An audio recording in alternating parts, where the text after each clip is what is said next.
Yeah, welcome back to a Sunday Supplement. Let's focus now on a much-needed win for Manchester United against Sunderland at Old Trafford. The Sunday Express goes with home and away, with Ruben Amorim saying we must play like this every game because I haven't won away from home so far this season, of course. Jason, we keep talking about Manchester United whenever they win and ask, is this the turning point or is it simply kicking the can down the road again? It was Chelsea, wasn't it, a couple of weeks ago? Yeah, we thought that was the one. No, it's a good question, and I think that's probably the question that Man United are asking themselves, really, because going into this game, all the talk was that this might be Amorim's last game, you know, that this might be 50 and out as the Man United head coach. So that's the level of pressure he is now under.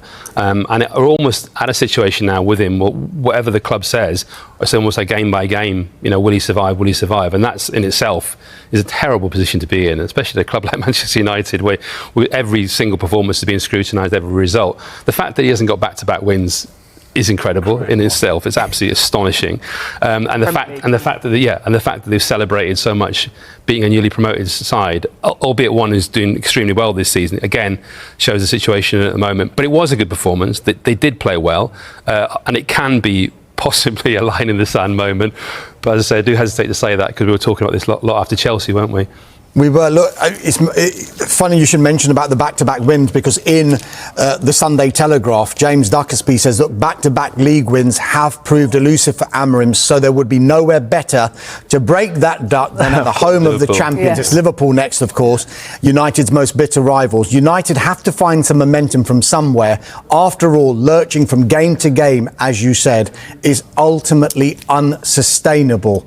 Julian, is it unsustainable to keep talking about Manchester United in these terms? Because it seems to be, it's like when you were younger, maybe, I'm sure, when you were a girl that you might have liked. She loves me not. It feels like that every single week, doesn't it? Yeah, and for all the little positives we can find in some of the performances sometimes, like yesterday, even like Arsenal in the opening game of the season, then the week after they just go back to being very average or being disappointed or not doing even no consistency really in what they could do or even what makes them good sometimes. So I'm not sure what to expect for the game at Liverpool in 2 weeks' time after the international break. Really, usually they do better against big teams and big clubs than against smaller ones. But we've seen these kind of wins before. Last season they beat Leicester 3-0 in March, I think, and we were like, okay, maybe this is something you can build on. And then after that they went back to what they've done all through that year with Amorim at the helm. So I really don't know with them. But yes, he was a little bit better. But again, it was only Sunderland at home. The sign of desperation is there when the goalkeeper makes his debut, does very, very well, keeps a clean sheet, and the chanting that he's the new Peter Schmeichel. Yeah. I mean, it's his first game. It was tongue-in-cheek. It was a bit of fun, wasn't it? Well, I know, but I think it does show that they're just so desperate to hang on to some bit of hope, some positivity. Exactly, and I know it was obviously tongue-in-cheek, but this almost kind of shows where they're at the moment. That just something like that, a goalkeeper who doesn't sort of throw one in, basically is something to celebrate. Are there green shoots though, Jackie? Because it looked like a dominant performance, particularly in the first half. Ruben Amorim called it an adult performance as well, because not only did they get the lead and a comfortable lead, they kind of managed the game in the second half, which is very unlike Ruben Amorim's Manchester United of late. Are there reasons to be, I'm not going to say fully optimistic, cautiously optimistic? It's just crazy, isn't it, how we lurch from one week to the next with a completely opposing narrative. But that's down to them for not putting a sustained run together, and the fact they haven't won back-to-back in the Premier League since the end of the 2023-24 season is extraordinary. But I think a key to this was the early goal. The fact that Mason Mount scored in the 8th minute, I think, was huge. Can just settle things down. And I think huge credit goes to the supporters, by the way. I think their fans are so patient, way more so inside the stadium. When you actually go to Man United matches, it can be a little bit surprising because, we hear the narrative around it, we read, we see social media, and then you go to a Man United match. Their fans are incredible, especially the travelling supporters.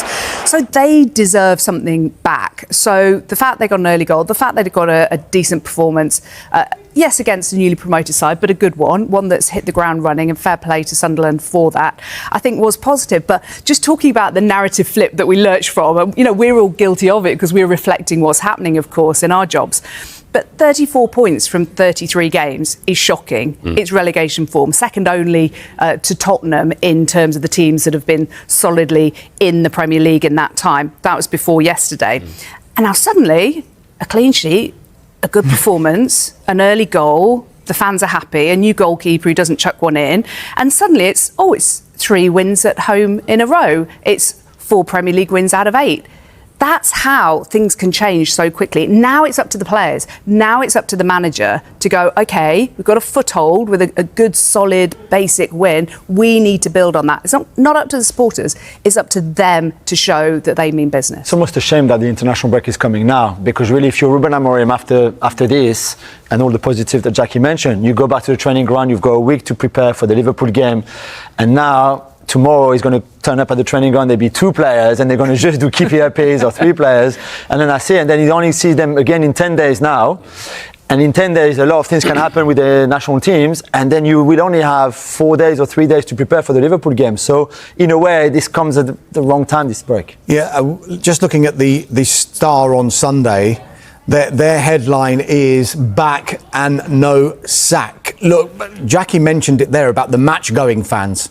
They really want it to work, and the hierarchy, more importantly, are desperate to see Ruben Amorim work as well. But I'll refer to this, and it's a little bit of 80s pop, if you like, referring to the Sun on Sunday. It's Bonnie Toiler.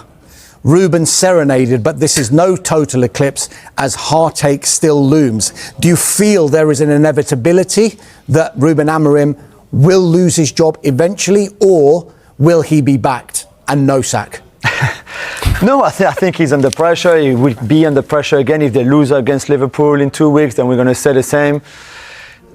But he can turn things around. He will have a bit more time. But I think there's always this kind of threat over him on like 2 defeats in a row, 3 defeats in a row, which they could easily do. And then that pressure is going to be bigger and bigger, and they will be linked with more managers, Gareth Southgate being one, and others, and it'll be difficult for him.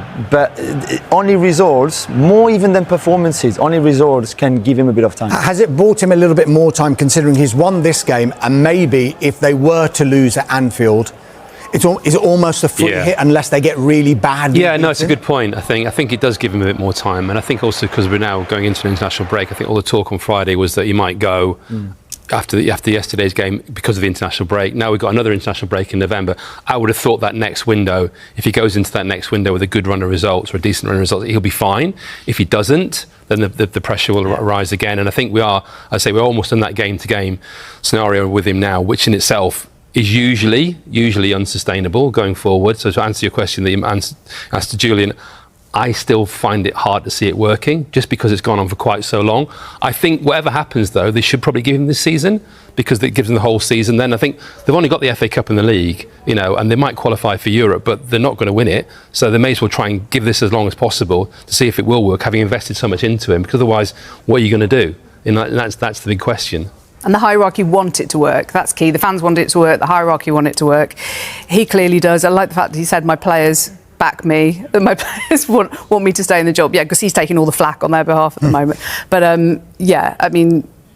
it's in everybody's interest for them to try and build on this. But there were the odd tactical tweak yesterday that made things look a bit more positive with the attacking players coming together. Needs a little bit of time to get Mbeumo a bit more involved with Šeško. He looks so much better as a result of that.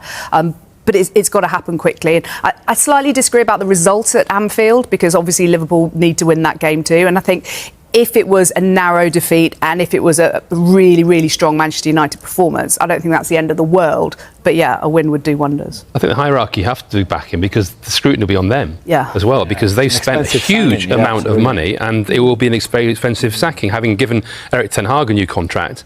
So they're probably something like, we need him to succeed for our own jobs as well, not just Ratcliffe, but obviously Omar Barada, the CEO, and Jason Wilcox. They'll be under huge pressure if this doesn't work. And having made him come effectively mid-season, he didn't want to come mid-season. He wanted to leave it to the end of the season. He's not daft. He knew that they didn't have the players that fitted his system. We keep banging on about systems, but that is the way he wants to play. They knew that. Maybe they know now that they made a mistake with that. So they want it to work out. And I agree with you. If they're not losing games every week, see it to the end of the season and see if it can potentially work with another window. Just picking up on that, it's interesting about that preference that he didn't want to join mid-season.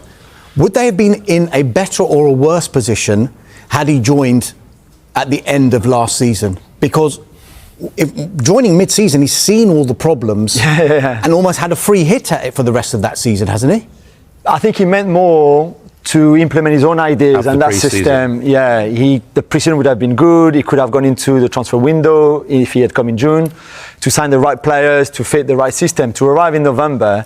And I think in his first 30 days, they played 10 games because they were in the Europa League, obviously, at the time. And it was very difficult for him to do any work. I remember being at Old Trafford, and during the warm-up before a game, they were doing drills, like defensive drills that they didn't have time to do during the week. So this was how bad things were in terms of we have no time here to do anything.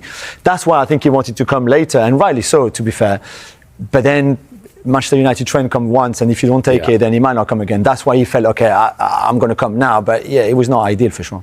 Yeah, you say it only comes once. Let's see if he's going to remain in that job, because there is still talk about potential replacements for Ruben Amorim. In the Star on Sunday, Jeremy Cross has written his comment piece about potential replacements for Ruben Amorim, with Sir Gareth Southgate being the name that is being mooted. The greatest irony, he says, of United supporters looking down their noses at Southgate is that he would be the perfect choice for them right now. Has he got a point, Jason? I think he has, actually. And I think that sounds might surprise a few people. But I think because it's Manchester United and what needs to be done at Manchester United, you're almost talking as much about the culture of the club and the environment around the club and the way the club operates than actually what happens on the pitch.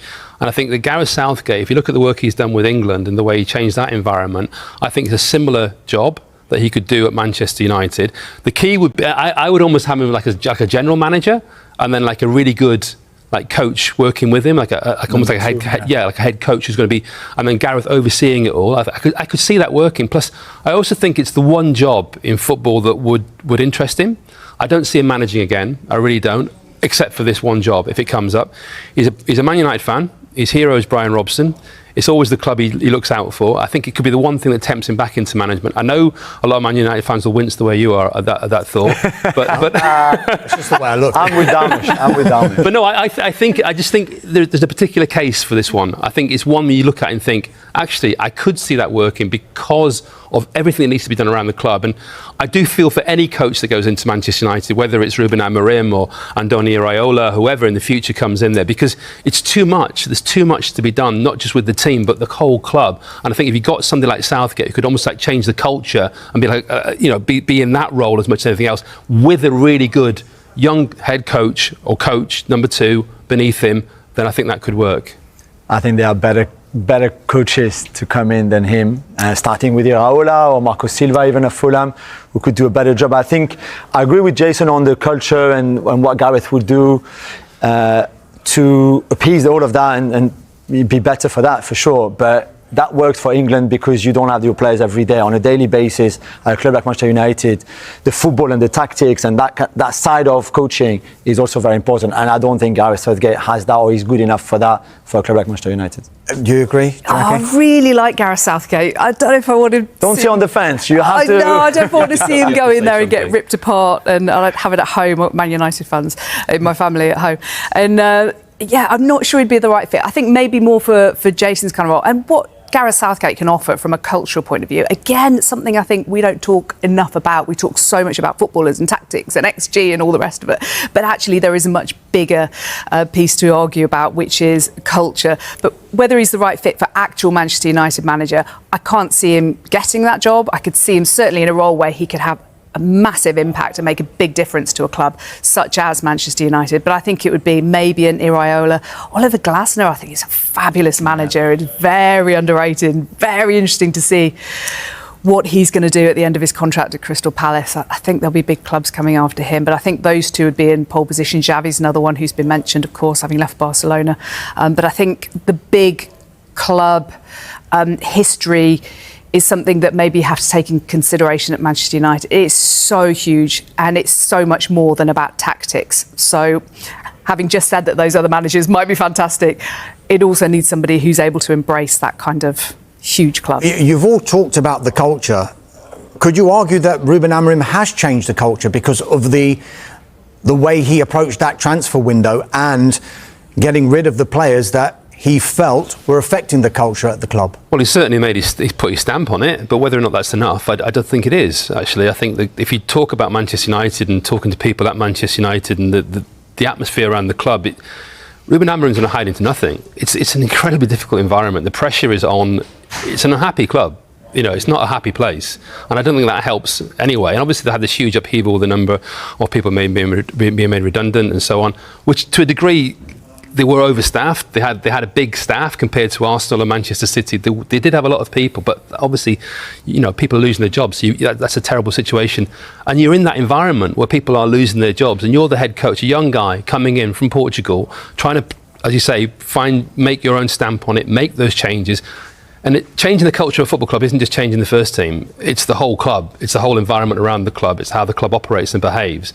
And if you look at the work that Mikel Arteta's done at Arsenal, and whether or not Mikel's going to get them over the line, culturally, Arsenal is in a different place than 5 or 6 years ago. It is a different environment. It's not just Mikel. Yeah. It's the management of the club as well. But Mikel has been very clear in the way he's gone about it, the way he's done it, the stamp that he's put on it, and whether he wins something or leaves tomorrow, he's going to leave Arsenal in a better place because of that. But a lot of damage has been done. Sorry, Mark. No, I was just saying, you need the identity, and you don't see it yet with Amorim at United. You just can't see it. I think you see it very clearly at Arsenal. A lot of damage has been done by the way Jim Ratcliffe has gone about those cuts. Yeah. It's not just we had a bloated staff, Absolutely. We had to slimline it. It's not just that. I think people who are there, even the people who lost their jobs, would go, OK, we didn't need two of us to do one job. It was the way it was done. And we all know people who worked at the club, and the way that has been managed has just ripped apart a lot of what was the fabric of a phenomenal football club, the local people that meant so much. A lot of that's been stripped back. So when we talk about culture, it comes from the top.